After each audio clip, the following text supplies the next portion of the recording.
ఉద్యోగ పెన్షనర్లకు సంబంధించి 12వ పిఆర్‌సి కమిషన్ నియామకంపై నెలకొన్న తాజా పరిస్థితులు ఉద్యోగుల తీవ్ర ఆవేదన లోతుగా విశ్లేషిస్తున్నామండి.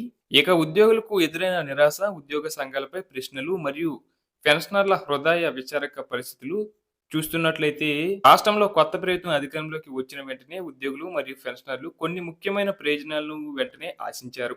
వాటిలో తక్షణమే ఐఆర్ మధ్యంతర వృత్తి ప్రకటిస్తారని, 12వ పిఆర్‌సి కమిషన్‌ను నియమిస్తారని, అలాగే పెండింగ్‌లో ఉన్న బకాయిలు, ఇతర ఆర్థిక బకాయిలను విడుదల చేస్తారని, నిలిచిపోయిన 4 డీఏలను ఒకేసారి చెల్లిస్తారని ఆశించారు. కానీ ఇప్పటివరకు ఈ డిమాండ్లలో ఒక్కటి కూడా నెరవేరకపోవడం ఉద్యోగుల్లో తీవ్ర అసంతృప్తి, నిరాశ మరియు ఆవేదనను పెంచింది.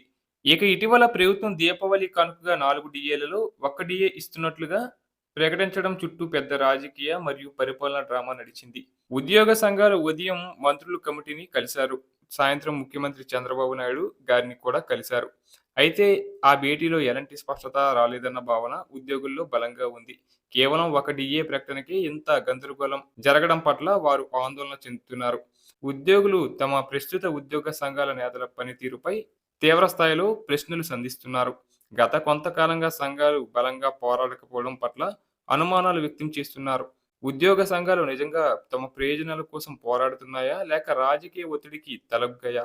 నేతలు ఎందుకు బలంగా మాట్లాడడం లేదు? ప్రభుత్వంపై ఎందుకు ఒత్తిడి తీసుకురావడం లేదు? వారు కూటమి పెద్దలతో కలిసిపోయారా? లేక ఉద్యోగుల కోసం పోరాడలేని నిస్సహాయ స్థితిలో ఉన్నారా?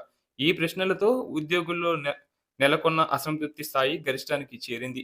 ఉద్యోగుల కంటే పెన్షనర్ల పరిస్థితి మరింత దారుణంగా ఉంది. వృద్ధాప్యంలో ఆరోగ్య సమస్యలతో బాధపడుతున్న వారి ఆవేదన కంటతడి పెట్టిస్తుంది. మా పెండింగ్ బకాయిలు మాకివ్వండి, వైద్యం చేయించుకోవాలి. నా భార్య మంచం మీద ఉంది, మందులు కొనడానికి డబ్బులు లేవు. ఇల్లు కట్టడం మధ్యలో ఆగిపోయింది. ప్రభుత్వం నాకు 16 లక్షల బకాయి ఉంది. మా మాటలు వినడానికి ఎవరూ దగ్గరికి కూడా రావడం లేదు. ఈ మాటలు రాష్ట్రంలో ఆర్థిక పరిస్థితి, సీనియర్ సిటిజన్ల జీవన పరిస్థితి ఎంత దారుణంగా ఉందో తెలియజేస్తున్నాయి. ప్రభుత్వం తక్షణమే మానవతా దృక్పథంతో స్పందించాల్సిన అవసరం ఉంది. అలాగే ప్రస్తుతం ఉన్న ఉద్యోగ సంఘాల నేతల తీరుపై తీవ్ర అసంతృప్తి చెందిన కొంతమంది ఉద్యోగులు కీలక నిర్ణయం తీసుకున్నారు.